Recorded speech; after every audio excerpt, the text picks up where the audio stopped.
ఒక వ్యక్తి వయసు ఎక్కువగా ఉంటుంది, ఎక్కువ వెయిట్ ఉంటాడు. సో, ఆ వ్యక్తి ఎక్కువగా తింటాడు. మనకి వ్యవసాయ రంగంలో వచ్చేటప్పటికి ఏ పురుగు మందు గానీ, ఏ ఫర్టిలైజర్ గానీ, దాని డోస్ అనేది ఒకటే ఉంటుంది. ఇక్కడ మనకు తోటలో వచ్చి చూస్తే ఒక మొక్క 3 ఏండ్లకే దాదాపు 6 సంవత్సరాల మొక్కలాగా ఉంటుంది. కొన్ని మొక్కలు 6 సంవత్సరాల మొక్కలు 2 ఏండ్ల మొక్కలాగే ఉంటాయి.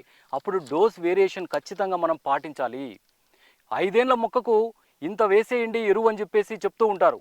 కానీ ప్రాక్టికల్‌గా వ్యవసాయ క్షేత్రంలో మొక్క పరిమాణంను పట్టి మాత్రమే ఎరువులు వేయాలి.